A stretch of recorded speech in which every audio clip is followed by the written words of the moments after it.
संसद के दोनों सदनों में आज भी गतिरोध जारी रहने के कारण कार्यवाही हुई प्रभावित।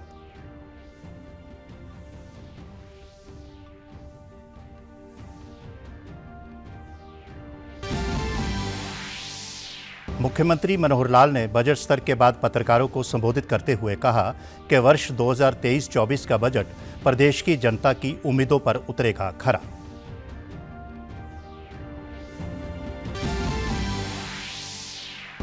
भिवानी में आयोजित एक कार्यक्रम में गुजरात के राज्यपाल आचार्य देवव्रत ने किसानों को प्राकृतिक खेती का दिया संदेश।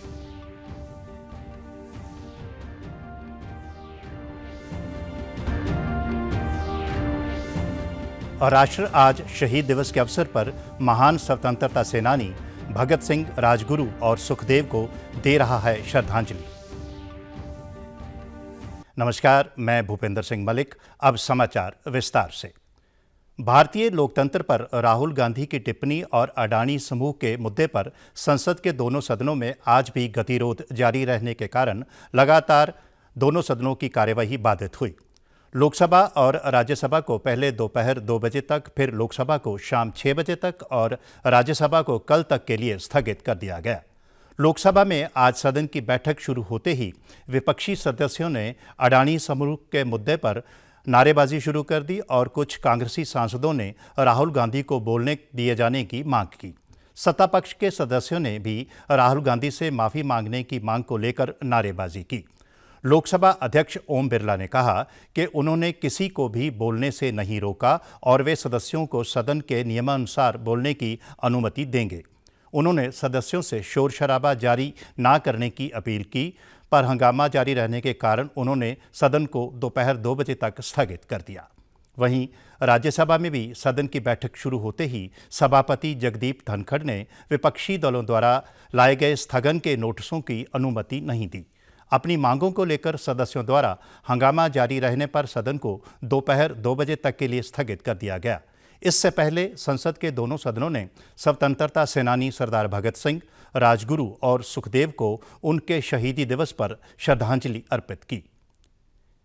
हरियाणा के मुख्यमंत्री मनोहर लाल ने बजट स्तर के अंतिम दिन विधानसभा सदन की कार्यवाही में सार्थक सहयोग देने के लिए सभी विधायकों, विधानसभा सचिवालय तथा अन्य विभागों के अधिकारियों व कर्मचारियों के साथ साथ मीडिया कर्मियों का भी आभार व्यक्त किया।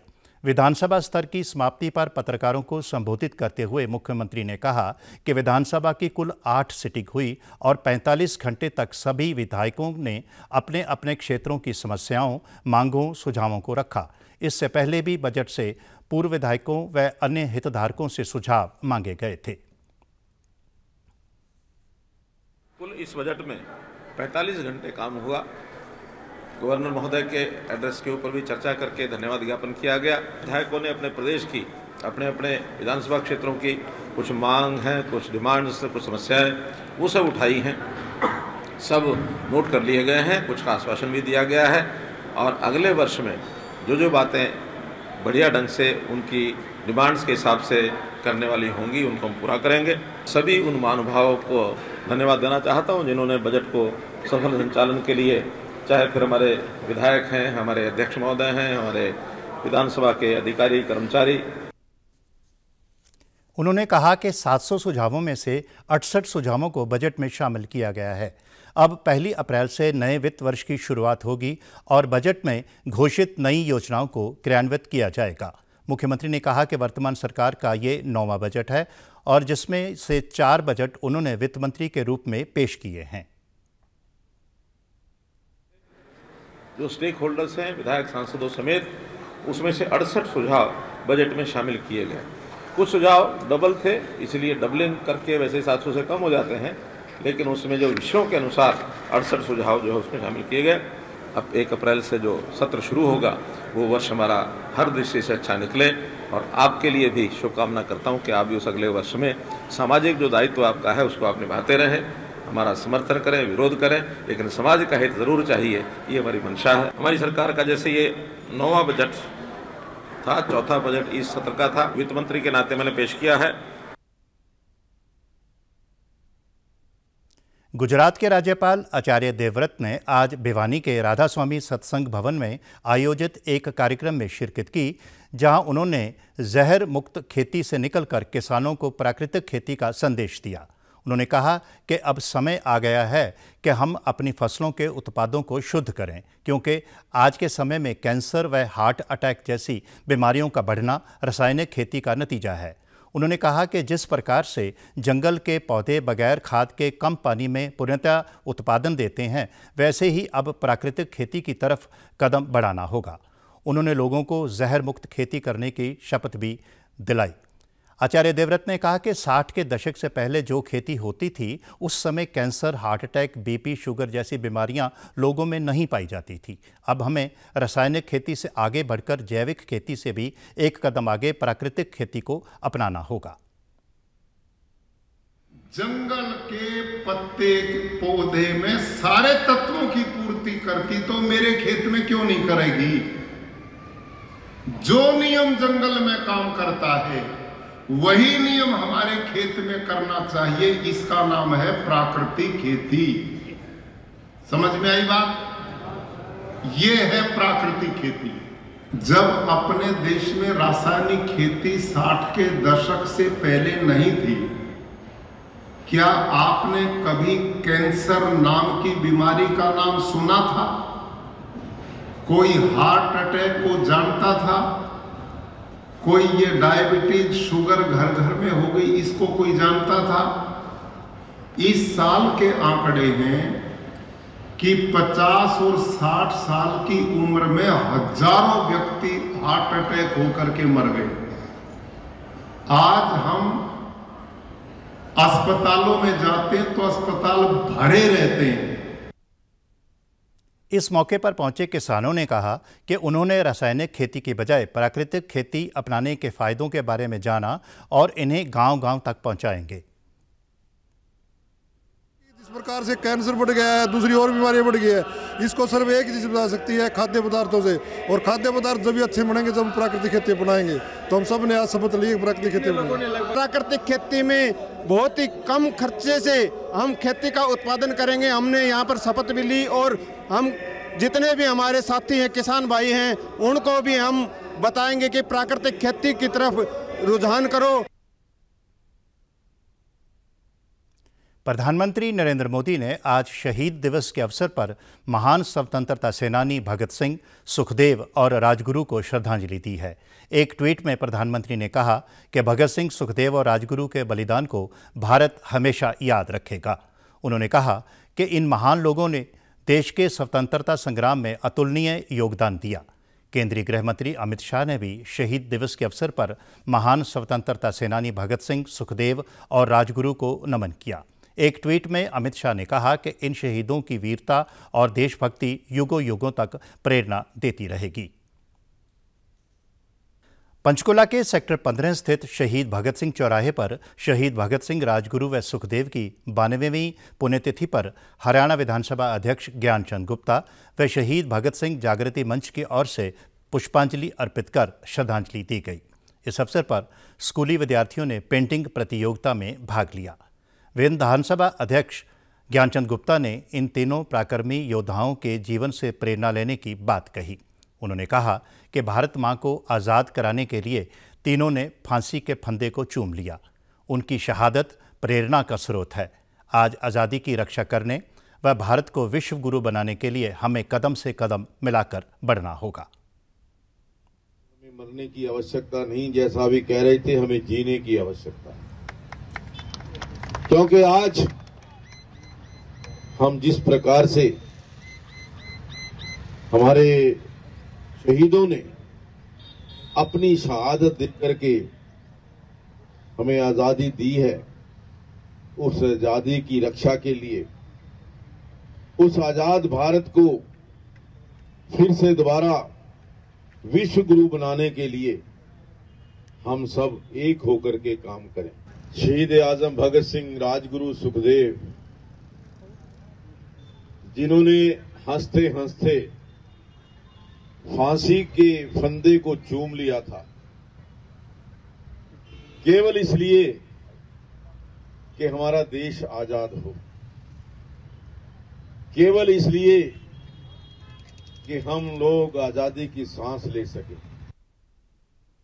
उन्होंने कहा कि वे सरकार से भी ये मांग रखेंगे कि इन प्रेरणादायक शख्सियतों की जीवनियों को पाठ्यक्रम में अवश्य जोड़ा जाए, ताकि बच्चे देश के सर्वोच्च बलिदानों से प्रेरणा लेकर देश की एकता अखंडता में अपना योगदान दे पाएं। शहीद दिवस के उपलक्ष्य पर हिसार में आज आयुष विभाग द्वारा निःशुल्क आयुष चिकित्सा शिविर का आयोजन किया गया। शिविर में पहुंचे लोगों का आयुर्वेदिक, होम्योपैथिक व योग पद्धति द्वारा इलाज किया गया। हिसार मंडल आयुक्त गीता भारती ने शिविर में बतौर मुख्य अतिथि शिरकत की। इस अवसर पर उन्होंने शहीदों को नमन करते हुए कहा कि आज हम उन्हीं शहीदों की बदौलत खुली हवा में सांस ले पा रहे हैं जिन्होंने देश के लिए अपने प्राण न्यौछावर कर दिए। गीता भारती ने शिविर में लगी स्टॉल का जायजा भी लिया। नमन करते हैं जिनकी बदौलत आज हम खुली हवा में सांस ले पा रहे हैं, जिनकी बदौलत हम लोगों ने आज़ादी का जश्न मनाया और आज हम लोग सभी ऐसे स्वच्छंद वातावरण में हैं जहाँ कि हम अपनी मन मर्जी के मालिक हैं। ये उन्हीं लोगों की देन है जिन्होंने अपने जीवन की आहुति दे करके हम लोगों को ये दिन देखने का अवसर दिया। हम लोग ऐसे वातावरण में आज जी रहे हैं, इसके लिए हम उनके कृतज्ञ हैं। उनके चरणों में हमारे कोटि कोटि नमन। जिला आयुर्वेदिक अधिकारी डॉक्टर धर्मपाल पुनिया ने कहा कि इस चिकित्सा शिविर के बारे में लोगों में काफ़ी उत्साह है। उन्होंने बताया कि शिविर में योग व पंचकर्म की चिकित्सा भी दी जा रही है। शिविर में लोगों को योग से होने वाले लाभ के बारे में जागरूक भी किया गया और बताया गया कि योग से हम उच्च रक्तचाप, मधुमेह, मोटापा जैसे बीमारियों से बच सकते हैं। डीडी न्यूज़ पर हर महीने के आखिरी रविवार को मन की बात कार्यक्रम के जरिए प्रधानमंत्री नरेंद्र मोदी करोड़ों लोगों से सीधे जुड़ते हैं। 3 अक्टूबर 2014 को पहली बार पीएम ने जनता से मन की बात साझा की थी। अप्रैल में 100वीं कड़ी के साथ ही ये सिलसिला जारी रहेगा। हम आपको दिखा रहे हैं कुछ चुनिंदा अंश। 28 फरवरी 2016 को प्रसारित मन की बात कार्यक्रम में प्रधानमंत्री ने अपने संदेश में वैज्ञानिक सोच विकसित करने की आवश्यकता पर जोर दिया। उन्होंने कहा कि अगर भारत को पारंपरिक ज्ञान मिल जाए तो इस देश को ग्लोबल लीडर बनने से कोई ताकत नहीं रोक सकती। फरवरी 1928 सर सीवी रमन ने अपनी खोज रमन इफेक्ट की घोषणा की थी। यही तो खोज थी जिसने उनको नोबेल पुरस्कार प्राप्त हुआ और इसलिए देश 28 फरवरी को नेशनल साइंस डे के रूप में मनाता है। जिज्ञासा विज्ञान की जननी है। हर मन में वैज्ञानिक सोच हो, विज्ञान के प्रति आकर्षण हो और हर पीढ़ी को इनोवेशन पे बल देना होता है और विज्ञान और टेक्नोलॉजी के बिना इनोवेशन संभव नहीं होते हैं।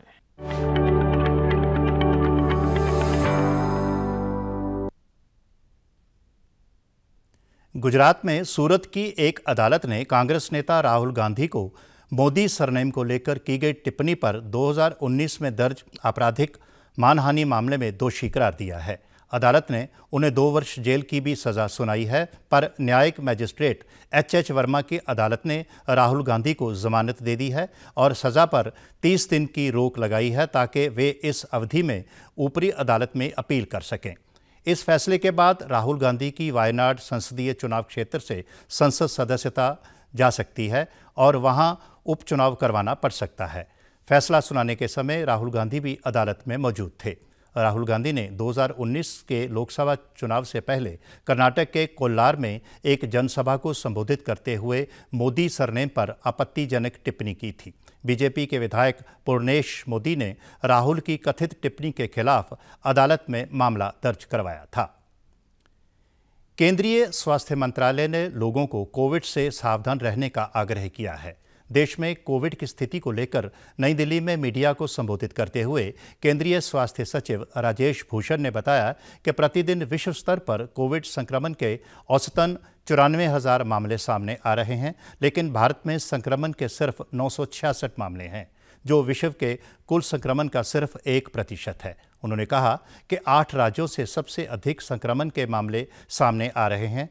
भूषण ने कहा कि पिछले महीने के दूसरे सप्ताह में कोविड संक्रमण में वृद्धि हुई है।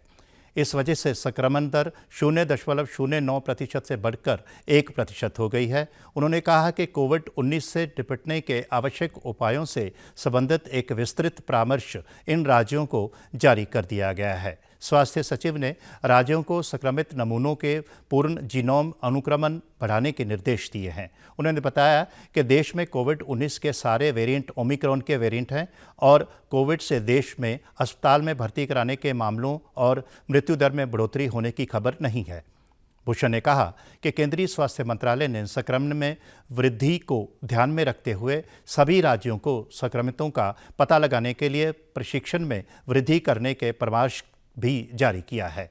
सचिव ने अन्य बीमारियों से ग्रस्त लोगों को भीड़ भाड़ वाले स्थानों पर मास्क पहनने और कोविड अनुकूल व्यवहार का पालन करने के लिए कहा है। अब खबरें फटाफट।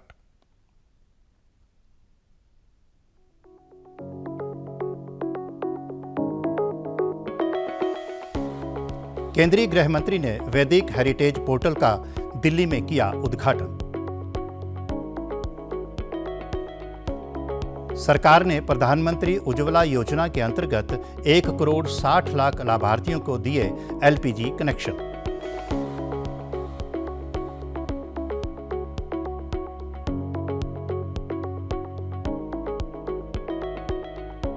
प्रदेश के 11 जिलों में मौजूदा वर्षा से खराब हुई फसल की करवाई जा रही है विशेष गिरदावरी। और मुख्यमंत्री ने बताया कि जल भराव के कारण फसलों की बुआई ना होने की एवज में किसानों को दिए गए 15 करोड़ रुपए। समाचारों में आज इतना ही। नमस्कार।